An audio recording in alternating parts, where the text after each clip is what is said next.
Breaking news. Calling all SMEs sales and marketing professionals. Believe me, we need to talk urgently about the weaker ringgit. It's a necessary evil which can harm our SMEs in the long run. Period. What you are about to read in the newsletter may blast your socks off your feet. Believable? You bet? You ask why? Simple. The reason is that the low-value ringgit may cause havoc in the smooth functioning of SMEs biz in the long terms. True, jokes aside. But hold your horses. Don't be too troubled. But do allow me to give you a glimpse of what is yet to come. Alright, thanks. For starters, the weaker ringgit attract more Singaporeans to buy goods and services. Hence it attract more sales for the state. On the other hand, its low value may encounter problems on sourcing raw materials, as overseas suppliers of raw materials prefer to sell in dollars. Plus Malaysia is facing currency fluctuations due to the world's economic problems. Moreover, Malaysia is not a net exporter and still imports raw materials. This has made worse by our own country's political instability. However, this country can benefit for a while as we are a nation rich in natural resources. By right, Malaysia should be able to weather the global economic slowdown and enjoy the short-term benefit of the weak ringgit. Agree or not? Without wasting any more time, let's plunge deep into this week's bulletin. Shall we? Thanks again. Here goes. Breaking news. Weaker ringgit short-term benefit. Believe it or not, business group says SMEs paying more as raw material sold in US dollars. Johor may benefit from the weaker ringgit in the short term as it will attract more Singaporeans, but it will not have a positive impact on the state's economy in the long run.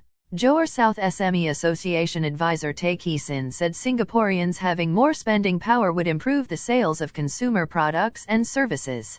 Tay said Johor-based small and medium enterprises, SMEs, like their counterparts in other parts of the country. However, it would face problems sourcing for raw materials. He said they would have to pay more as all transactions used the US dollar. Suppliers of raw materials prefer the dollar, he said. He stressed that export-oriented SMEs and manufacturers would not benefit greatly from the weaker ringgit. Tay noted that most of the raw materials used by local SMEs and manufacturers were imported from China, Germany, Japan, and Singapore. He said Malaysia was not a net exporter and still imported foodstuff, medicines, heavy machinery and equipment, fertilizers, petrochemical products as well as animal feed. The federal government, finance, ministry, and Bank Negara must take proactive measures to stabilize the ringgit, he urged. Johor Indian Business Association President P.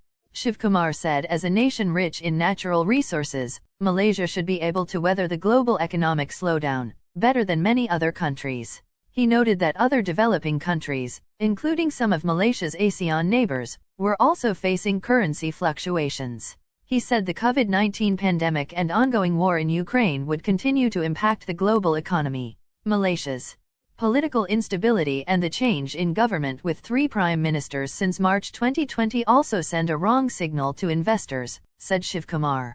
He said Malaysia was losing out to other countries in the region, especially Indonesia, Singapore, and Vietnam, in terms of foreign direct investment. He suggested the government implement an austerity drive, including reviewing the salaries and remuneration of ministers and chairmen of government-linked companies. All in all, the issues of weaker ringgit which may have consequences. It may be a plus or minus points for Malaysia. Looking at this doubtful scenario, it can be said that it is a serious matter that deserve much explanations and examined in the best possible light. Agree or not? To cut a long story short, it is wise to remember that the weaker ringgit does appeal to Singaporeans as they can shop for goods and services cheaply. Hence it entices greater income for the Malaysian state. On contrary, its low value could face issues on sourcing raw substances. Foreign buyers favor to buy in dollars. Plus Malaysia is suffering ringgit fluctuations because of the world's economic issues. It is made worse as Malaysia is a net importer and nevertheless had to import of raw material. This has made worse by our own nation's political instability. Now that we know the seriousness of our weak ringgit towards our nation's survival, we must do whatever we can to strengthen our ringgit now. Possible? Yes. You can even bet your bottom dollar or ringgit on this. At this juncture, it's best to wrap up this newsletter with a quote by Nicole Snow. She is the founder and CEO of Darn Good Yarn, a lifestyle brand that sells yarn, clothing, and home decor. She says, a small business is an amazing way to serve and leave an impact on the world you live in. End of newsletter.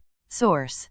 Extracted and modified from open printed media. PS. Come to think of it, we know if it is a lengthy newsletter, yet we want to congratulate you for watching and reading this newsletter completely. Additionally, we are eager to know which part of this SME's sales and marketing bulletin you learned most. Your feedbacks are critical so that we can help each other grow effectively.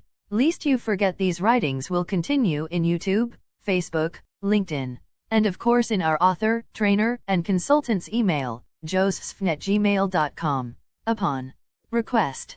Alright, thank you. We hope to meet you in the next week's bulletin. Goodbye and happy reading. Yours truly, Madam Sophia, Virtual Presenter for CTM Joseph SFNG, June 20, 2022.